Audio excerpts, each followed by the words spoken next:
नमस्कार विद्यार्थी मित्रांनो आणि पालकांनो, आजचा हा व्हिडिओ खूपच महत्त्वाचा ठरणार आहे। आज आपण बोलणार आहोत कॅप राऊंडच्या कंप्लीट शेड्यूल बद्दल। ठीक आहे, कॅप 1 केव्हा होणार आहे, 2 केव्हा होणार आहे, 3 केव्हा होईल, 4 केव्हा होईल, त्यानंतर तुमचे स्पॉट राऊंड केव्हा स्टार्ट होणार आहेत, मॅनेजमेंट राऊंड केव्हा स्टार्ट होणार आहेत, पूर्ण शेड्यूल बद्दल आज आपण बोलणार आहोत। जोपर्यंत तुम्ही कॉलेजमध्ये नाही पोहोचून जात तोपर्यंतचा आतापासून काय शेड्यूल असणार आहे सगळ्या गोष्टींबद्दल आज आपण बोलणार आहोत। ठीक आहे, पण त्याआधी चॅनलला नक्की सबस्क्राईब करा। लास्ट व्हिडिओचा विनर राहुल निकम होतं, ज्याला 1500 रुपीजचं अमेझॉन व्हाउचर गेलेले। नेक्स्ट व्हिडिओचे तुम्ही असू शकतात, फक्त तुम्हाला चॅनलला सबस्क्राईब करून ठेवायचे। प्रत्येक व्हिडिओमधून आपण एक लकी सबस्क्रायबरला पिक करतो। ठीक आहे, आणि व्हॉट्सअप ग्रुपला लगेच जॉईन करा। व्हॉट्सअप ग्रुपच्या माध्यमातून तुमचे CAP round, counselling, CET cell तर्फे काही इम्पॉर्टंट इन्फॉर्मेशन आली सगळ्यात पहिले व्हॉट्सअप ग्रुपला येते। ठीक आहे, चला तर यासाठी आपण एक शेड्यूल सर्क्युलर बघूया। ठीक आहे, जे हिंदुस्तान टाइम्स वगैरे अशा वेबसाईटवरती पब्लिश झालेले आणि त्या हिशोबाने मी तुम्हाला सांगण्याचा प्रयत्न करतो।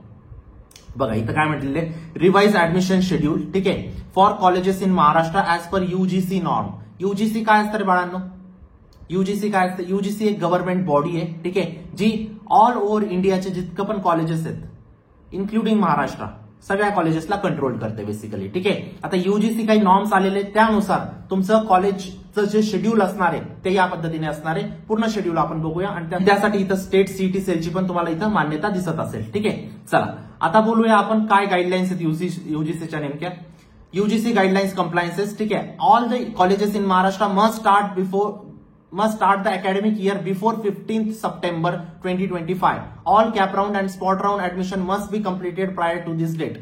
15 सप्टेंबरच्या आत तुमचे सगळे ऍडमिशन फिनिश झाले पाहिजे, कॅप राऊंड फिनिश झाले पाहिजे, तुमचे स्पॉट राऊंड फिनिश झाले पाहिजे, तुमचे क्लासेस सुरू होऊन गेलेले पाहिजे, असा यूजीसीचा हा नॉर्म आलेला आहे बाळांनो। ठीक आहे, आता पूर्ण शेड्यूल बघूया, पण त्याआधी एक इम्पॉर्टंट गोष्ट सांगतो बाळांनो, आतापर्यंत जर तुम्ही कॉलेज लिस्ट व्यवस्थित बनवली नसेल तर आता सुरू होऊन जा। ठीक आहे, कारण लास्ट इयर असे खूप सारे विद्यार्थी होते बाळांनो ज्यांचे खूप कमी पर्सेंटाईल होते, तरी ते आज महाराष्ट्राच्या खूप चांगल्या कॉलेजेसमध्ये शिकताय। का रे बाळांनो? एकच गोष्ट व्यवस्थित केली, पर्सनल काउन्सिलिंग मध्ये व्यवस्थित पर्सनल काउन्सिलर कडून कॉलेज लिस्ट बनवून घेतली, कारण 340 कॉलेजेस 340 कॉलेजेसची इन्फॉर्मेशन तुम्हाला नाहीये बाळांनो। ठीक आहे, जर असेल तर तुम्ही स्वतः बनवू शकतात, नसेल तर पर्सनल काउन्सिलर कडून व्यवस्थित कॉलेज लिस्ट बनवून घ्या। नक्की सांगतो तुमच्या पर्सेंटाईल नुसार चांगलं कॉलेज भेटेल। ठीक आहे, आणि लास्ट इयर अशी पण खूप सारे विद्यार्थी होते ज्यांचे खूप चांगले पर्सेंटाईल होते तरी थर्ड क्लास कॉलेजेसमध्ये येतात। का? मनमर्जीने कॉलेज लिस्ट बनवली, मुंबईचे काही टाकून दिले, पुण्याचे काही टाकून दिले, ऍट द एंड कोणतंच कॉलेज लागलं नाही। हे तुमच्यासोबत नको व्हायला। ठीक आहे, पर्सनल काउन्सिलर तुमच्या सगळ्या डिटेल्स विचारेल, कॅटेगरी, पर्सेंटाईल, ब्रांच, कोणत्या सिटीमध्ये जायचंय, कोणत्या ब्रांचमध्ये जायचंय, सगळ्या तुमच्या रिक्वायरमेंट समजून प्रत्येक कॉलेजमध्ये चेक करेल आणि त्यानुसार तुमची कॉलेज लिस्ट बनवेल। 30 कॉलेज लिस्ट तुम्हाला सीईटीला सबमिट करायची। मी गॅरंटी देतो खूप चांगलं कॉलेज लागेल बाळांनो। ठीक आहे, चांगले पर्सेंटाईल असतील, वाईट पर्सेंटाईल असतील, अजून पण 50% काम बाकी आहे जे म्हणजे कॉलेज लिस्ट, त्याला व्यवस्थित करा, 100% चांगल्या कॉलेजमध्ये जाणार। पर्सनल काउन्सिलिंगचे सगळे फीचर्स तुम्ही बघू शकतात। आतापासून तर जोपर्यंत ऍडमिशन होत नाही तोपर्यंतचे सगळे फीचर्स, सगळ्या गोष्टी इन्क्लुडेड असतात। Personalise college list, personal counsellor, guidance, mentorship, सगळ्या गोष्टी तुम्हाला एक बेस्ट कॉलेजपर्यंत पोहोचवण्यापर्यंत एक काउन्सिलर तुमच्या सोबत असतो। कधी काही डाऊट आला कॉल करा, मेसेज करा त्यांना। ठीक आहे, सीओपी, व्हीजीटी, वाचन, पीआयसीटी, व्हीआयटी, केसीएमआयटी, सांगली, थाडोमल हे तुमचे टॉप टार्गेट कॉलेज असले पाहिजे जर तुम्ही चांगले पर्सेंटाईल आलेले आहेत तर। ठीक आहे, तुमच्या आयुष्याचा प्रश्न आहे बाळांनो, इथं चूक नका करू। इथं एक चूक तुम्हाला खूप मार्क पडू शकते, कारण आता जो डिसिजन घेणार तुम्हाला ते 4 वर्ष नंतरचे त्याच्यात काढायचे आहेत, म्हणून डिसिजन व्यवस्थित घ्या बाळांनो। ठीक आहे, तुमच्या आई वडिलांचे पैसे वाचवा, 4 वर्षानंतर तुम्हाला रिग्रेट नको व्हायला। ठीक आहे, म्हणून व्यवस्थित कॉलेज लिस्ट बनवा, लिंक डिस्क्रिप्शन बॉक्समध्ये टाकलेली आहे। बघूया पुढे शेड्यूलमध्ये काय म्हटलेले, completion of CAP and spot rounds. The state CET cell will ensure that CAP round and spot round will be completed before 15 September 2025। State CET सेलने पण सांगितलंय की तुमचे 15 सप्टेंबरच्या आत सगळी प्रोसेस आम्ही संपवून देऊ। ठीक आहे, बरं पुढे काय म्हटलेले, एक्सटेन्शन ऑफ रजिस्ट्रेशन डेट्स। ठीक आहे, रजिस्ट्रेशन डेट तुमच्या एक्सटेंड होऊ शकतात। Registration has been extended till हे तर एक्सटेंड झालेले आहेत तुमचं। ठीक आहे, 11 जुलै आणि 12 जुलै पर्यंत तुमचे डॉक्युमेंट रजिस्ट्रेशन आणि डॉक्युमेंट व्हेरिफिकेशन तुमचं एक्सटेन्शन झालेले, कालच याचं नोटीस आलेलं आहे सीईटी सेल कडून, बरोबर। हॅज बीन म्हटलेलं आहे म्हणजे एक्सटेंड झालेले आहेत। Delay in merit list publication. ठीक आहे, ड्यू टू अबो एक्सटेन्शन, आता वरचं एक्सटेन्शन झालंय त्यामुळे तुमची प्रोव्हिजनल मेरिट लिस्ट आणि फायनल मेरिट लिस्ट अराउंड 21 जुलैपर्यंत लागणार आहे। इथे थोडी मिस्टेक आहे। ठीक आहे, 21 जुलै काल सीईटी सेलने डिक्लेअर केलेले, 21 जुलैला तुमची फायनल मेरिट लिस्ट लागणार आहे। ठीक आहे, त्यानंतर रिवाइज कॅप शेड्यूल कशा पद्धतीने असणार आहे, कॅप ऑप्शन फॉर्म फिलिंग तुमचा अराउंड 25 जुलैपासून स्टार्ट होणार आहे बाळांनो, 25 जुलै 2025 पासून। आता हे एक नॉर्मल सर्क्युलर आहे, हे सीईटी सेल कडून नाही आलेलं आहे। ठीक आहे, हे हिंदुस्तान टाइमने पब्लिश केलेलं आहे, म्हणजे एक इंटरनल सोर्सेस नुसार त्यांना या इन्फॉर्मेशन भेटतात आणि त्यानुसार ते पब्लिश करतात। 25 जुलैपासून तुमचं ऑप्शन फॉर्म फिलिंग स्टार्ट होऊन जाईल। ठीक आहे, ऑप्शन फॉर्म फिलिंग म्हणजे काय रे बाळांनो, ऑप्शन फॉर्म फिलिंग म्हणजेच तुमची कॉलेज लिस्ट अपलोड. या स्टेपला तुम्हाला तुमची कॉलेज लिस्ट अपलोड करावी लागणार आहे. ठीक आहे, सगळ्यात इम्पॉर्टंट स्टेप पूर्ण कॅप राऊंड प्रोसेसमध्ये. बाकीच्या सगळ्या स्टेप सगळे करून घेतात, पण ही स्टेप आहे ना, जो स्मार्ट असतो तोच विद्यार्थी करू शकतो. ठीक आहे, चला 25 जुलै पासून स्टार्ट होईल. कमीत कमी 8 ते 10 दिवस सीईटी सेल देतं तुम्हाला कॉलेज लिस्ट फिलिंगसाठी. ठीक आहे, कॅप राऊंड 1चं अलॉटमेंट तुमचं 5 ऑगस्टच्या आत होऊन जाईल. ठीक आहे, म्हणजे कॅप राऊंड 1 मध्ये तुम्हाला कोणतं कॉलेज लागलं हे 5 ऑगस्ट किंवा 5 ऑगस्टच्या पहिले तुम्हाला माहित पडून जाईल बाळांनो. गोष्ट समजते. 8 ऑगस्ट पर्यंत तुमच्या वॅकंट सीट डिस्प्ले होऊन जातील. म्हणजे काय रे बाळांनो, किती सीट खाली राहिल्या. मग 5 ते 8 ऑगस्टच्या मध्ये तुम्हाला काय करावं लागेल, तुम्हाला फ्रीज करावं लागेल किंवा फ्लोट करावं लागेल किंवा ऑटो फ्रीज होऊन जाईल तुमचं कॉलेज. ठीक आहे, म्हणजे जर तुम्हाला पहिल्या नंबरचं पहिल्या राऊंडमध्ये लागलं तर ऑटो फ्रीज होऊन जाईल, दुसऱ्या राऊंडमध्ये पहिल्या 3 मध्ये लागलं तर ऑटो फ्रीज होऊन जाईल, तिसऱ्या राऊंडमध्ये पहिल्या 6 मध्ये लागलं तर ऑटो फ्रीज होऊन जाईल. नाही तर तुम्हाला फ्रीज किंवा फ्लोट करावं लागेल. ठीक आहे, म्हणजे तुम्हाला कॉलेज हे पाहिजे किंवा कॉलेज हे पाहिजे आणि पुढे जायचंय, याला म्हणतात फ्लोट. ठीक आहे, तर हे तुम्हाला 5 ते 8 तारखेच्या दरम्यान करावं लागेल आणि 8 तारखेला तुमची वॅकंट सीट्स डिस्प्ले करेल कॉलेज की आमच्या कॉलेजमध्ये एवढे सीट्स खाली आहेत. फॉर एक्झाम्पल कॉलेजमध्ये कम्प्युटर सायन्सचं फॉर एक्झाम्पल 300 सीट आहेत. 300 सीटमध्ये कॅप 1 मध्ये सीट भरले त्यांनी 200.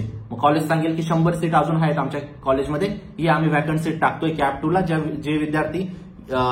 विद्यार्थ्यांचे मार्क्स मॅच होतील ते आम्ही कॅप 2 ला घेऊन घेऊ. ठीक आहे, यालाच म्हणतात आपण वॅकंट सीट्स. गोष्ट समजते. चला आता कॅप 2 केव्हा होणार आहे. कॅप 2चं अलॉटमेंट अराउंड 12 ऑगस्टच्या आसपास तुमचं कॅप 2चं अलॉटमेंट होऊन जाईल. त्यानंतर कन्सिडर करा की 15 ऑगस्ट पर्यंत तुमचे वॅकंट सीट डिस्प्ले होऊन जातील. ठीक आहे, आणि त्यानंतर तुम्ही कॅप 3 एक्सपेक्ट करू शकता 19 ऑगस्टच्या आसपास. ठीक आहे, 19 किंवा 20 ऑगस्टला तुम्ही कॅप 3 एक्सपेक्ट करू शकता. 22 ऑगस्ट पर्यंत तुमचे वॅकंट सीट्स डिस्प्ले होऊन जातील. ठीक आहे, त्यानंतर 4th राऊंड तुमचा अराउंड 26 ऑगस्ट पर्यंत तुमचा 4th राऊंड लागेल. ठीक आहे, कॅप 2 तुमचा 12 ऑगस्ट, कॅप 3 तुमचा 19 ऑगस्ट, कॅप 4 तुमचा 26 ऑगस्ट. करेक्ट. त्यानंतर स्पॉट राऊंड. जसं तुमचं कॅप 4 संपेल ना बाळांनो, सगळे कॉलेजेस त्यांचा स्पॉट राऊंड सुरू करून देतील 27 ऑगस्ट पासून. आता स्पॉट राऊंड साठी काय करायचंय तुम्हाला, तुम्ही 10 ते 15 कॉलेजेस चूज करून ठेवा बाळांनो आतापासूनच, आणि त्यांच्या वेबसाईट बघत राहा, दररोज बघत राहा की काही आलेलं आहे का नवीन वेबसाईटवरती. फॉर एक्झाम्पल सीओईपीची आता वेबसाईट आहे, सीओईपीची वेबसाईट तुम्ही मार्क करून ठेवा की ती वेबसाईट दररोज बघायची की या वेबसाईटवरती काही आलेलं आहे का. कारण 339 कॉलेजेस स्पॉट राऊंड मध्ये तुम्ही 339 साठी नाही ऍप्लिकेबल राहत बाळांनो, कारण 339 कॉलेजेसला तुम्ही जाणार. एक पुण्यामधून एक टोकाचं दुसऱ्या टोकापर्यंत जायला 1 दिवस लागून जातो है ना. मग तुम्ही 10 ते 15 दिवसात किती कॉलेज कव्हर करणार. Max to max 10 college cover होऊ शकतात बाळांनो, मॅक्स टू मॅक्स. ठीक आहे, ठीक आहे, हे झालं स्पॉट राऊंड बद्दल. स्पॉट राऊंड तुमचा अराउंड 27 ऑगस्ट पासून स्टार्ट होऊन जाईल. आता जेव्हा कॅप स्टार्ट होतील ना बाळांनो, सायमल्टेनियसली ऑगस्ट महिन्यामध्ये तुमचे मॅनेजमेंट राऊंड बी स्टार्ट होऊन जातील.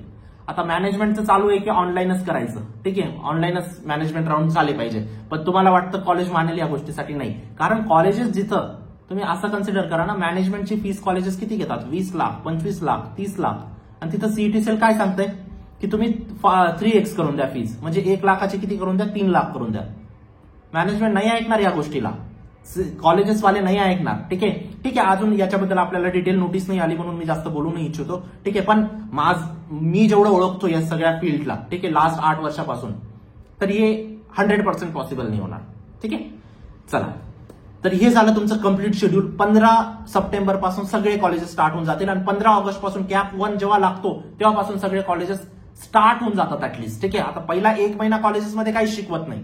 ठीक आहे, म्हणून 15 सप्टेंबर पासून तुमचे क्लासेस स्टार्ट होतील. पण 15 ऑगस्ट पासून जेव्हा कॅप राऊंड 1 लागतो तेव्हापासूनच काही कॉलेजेस सुरू होऊन जातं बाळांनो. गोष्ट समजते. तर हे झालं तुमचं कंप्लीट शेड्यूल.